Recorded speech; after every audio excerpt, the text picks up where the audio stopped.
Hey guys, Prowl 1701 here, and today we're going to be reviewing the Tsunami Conundrum, the Sasushi Conundrum, the the Mufasa, you know what it is.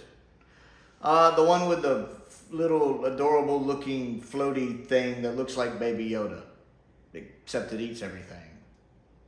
Kind of like Baby Yoda, actually. I can't actually remember what came out first, series 11 or season 1 of Mandalorian, so I don't remember. This one, it's not garbage. So that's a plus. It's series 11 after all, but it's not really good either. It's just a filler episode.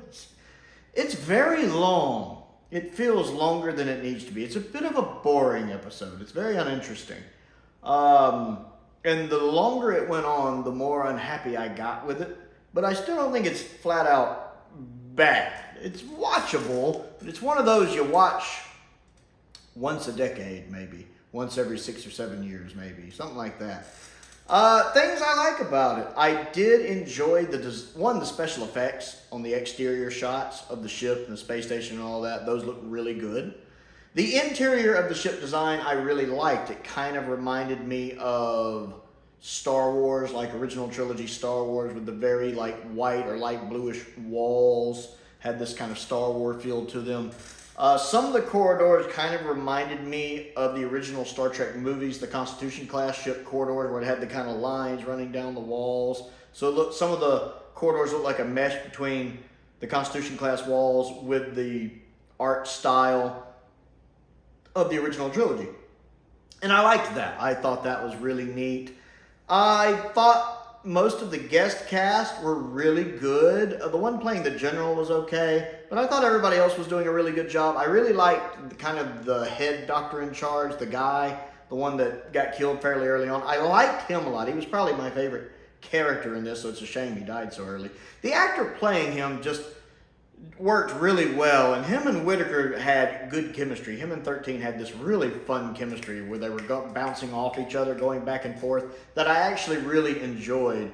You know, especially when she's trying to tell him what to do, he's trying to tell her what to do, and she's like, don't really like being told what to do, and he's like, yeah, getting that. Well, I'll do this and you do this. No, I'm the doctor, you're my patient. I'll go check out this one, you go check out. That was really nice. I enjoyed that, so I hated that we lost him so early on. The actor playing the pregnant man, which the idea of that is extremely eye-rolling. And to be fair, it's not the first time it's been done in science fiction. But it just doesn't seem any reason for it to be there other than for it to be there, and it's an eye-rolling situation to me. However, that being said, the actor playing the pregnant guy sells it. I mean, he's good. He is 100% on it, playing that character. So I gotta give props to the actor for that. He has several really amusing moments, especially the boys have boys and girls have girls. The way he says that line is funny. It's, again, an eye-rolling thing, but it did get a chuckle out of me at least. So the actor's doing good there. The other doctor there, the kind of female doctor, nurse, whatever it is she's supposed to be, being not very self-confident. She's kind of new. She's young. She's very, her anxiety's really low. She does a good job portraying that. The guy playing the android does a good job playing the android. It comes across kind of like Data, with a little bit of emotion in him. I did enjoy him in that. Bradley Walsh has some funny lines in this. He is hilarious. He gets so many of the main cast. He could be my favorite in this one because he's just funny. He gets a lot of amusing moments. And even Tossin has some really funny moments too as Ryan. Like when Graham's like, fist bump, and he just looks at him, he's like, nah. That was funny to me. And then when the pregnant guy's like, here, feel, and he's just like, nah, we're good. Ryan's like, that amused me. The way he played that very, that was funny. The scene when Ryan talks to Yaz about his dad and all that feels like it doesn't need to be there. I guess it's a good little back story for his character. But, and that actually plays in later, we get payoff for that in resolution when his dad actually shows up. So it's a little bit of foreshadowing for that. It just feels too long. Like, I guess it works that it's there, but it goes on too long.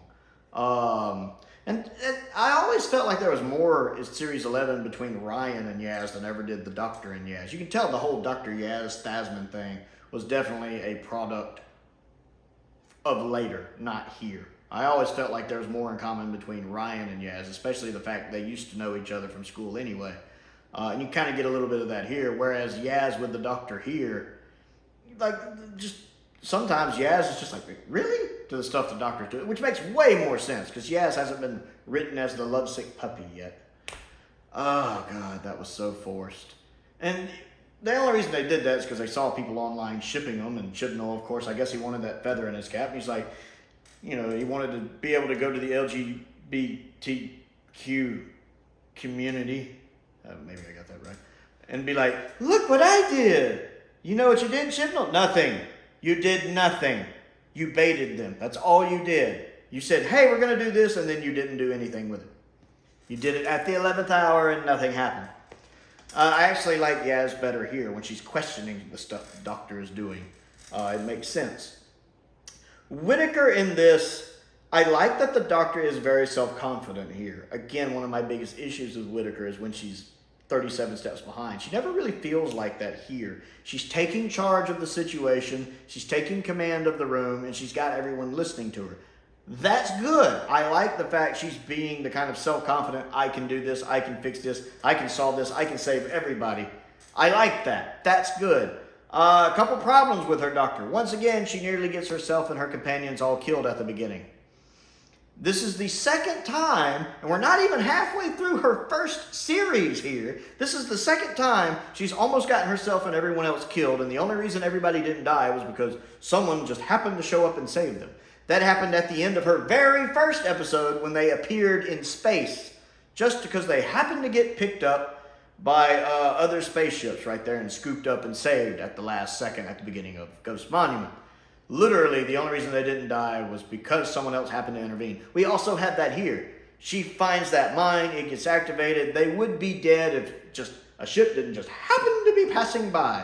So we're talking twice, and we're not even six episodes in yet, that she's almost got herself and her companions killed. Incompetent, inept.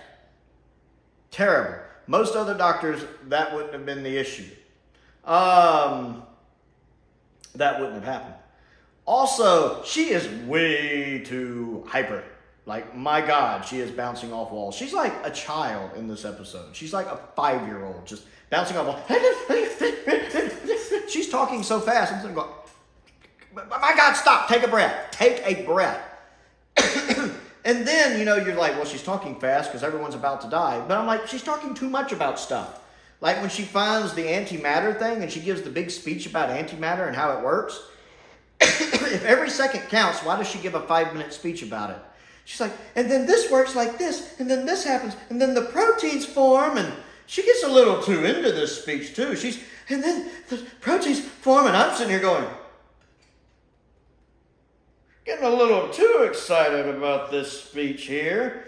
You want to know how you know it's going on too long? When even Yaz gets fed up with it. You know, the Doctor, I love you. Yaz gets fed up with it. Because at one point she's talking to Yaz and she's like, I get it. Yaz is like, I get it. We'll take care of it. You know, even Yaz does that. I get it. And because mentally I'm over there doing that. I'm sitting here watching the screen going, I get it. Big danger. Can we stop talking about it now?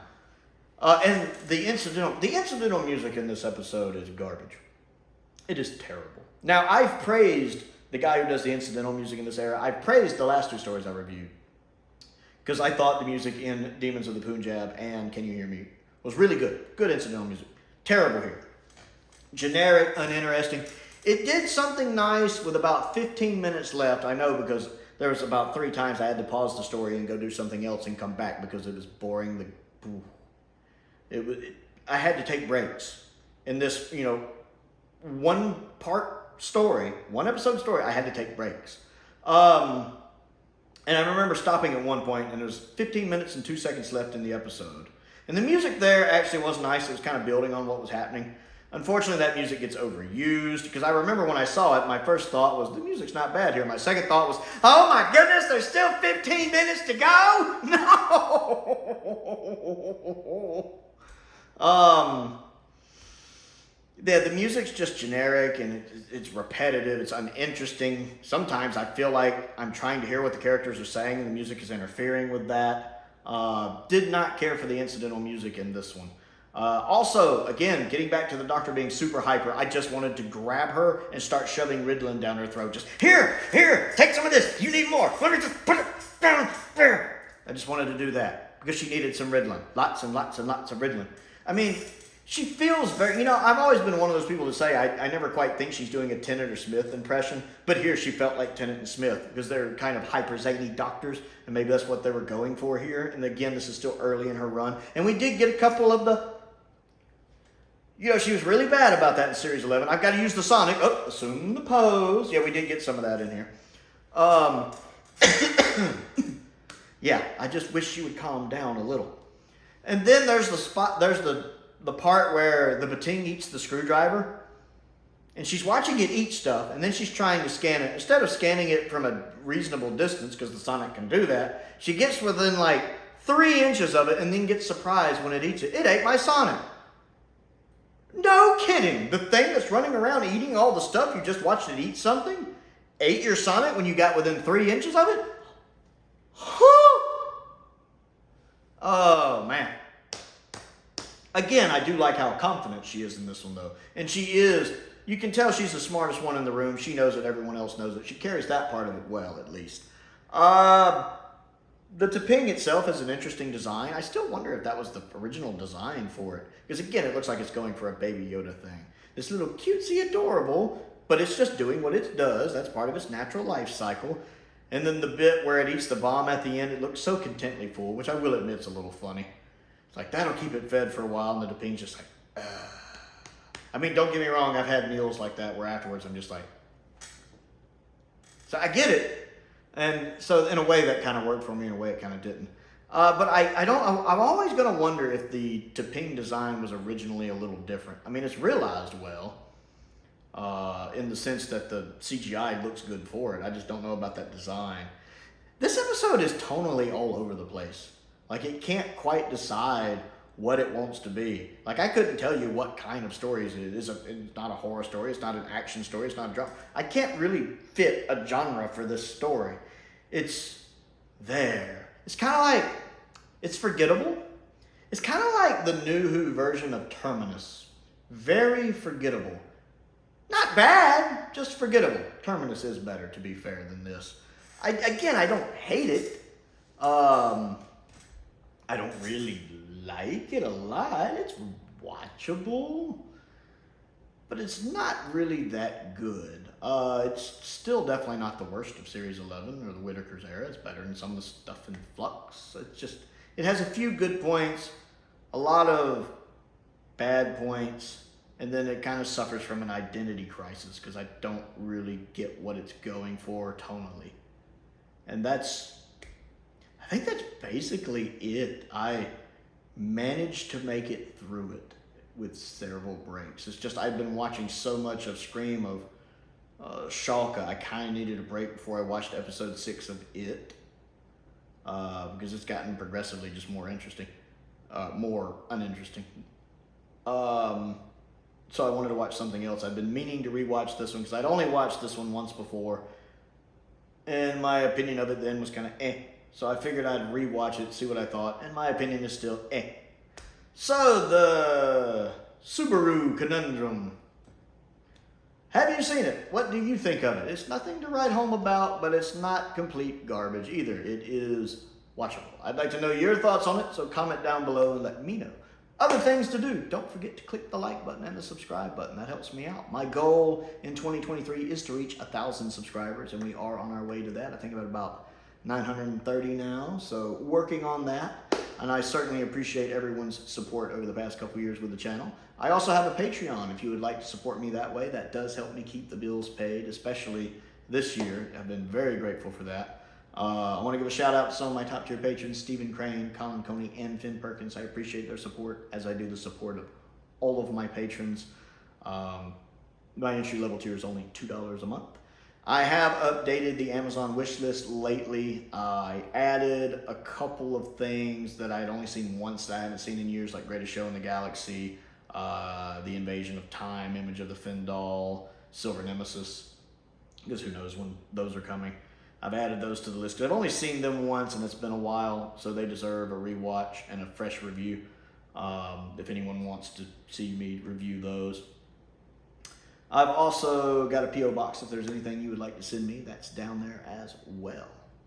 Most importantly, though, thank you for watching.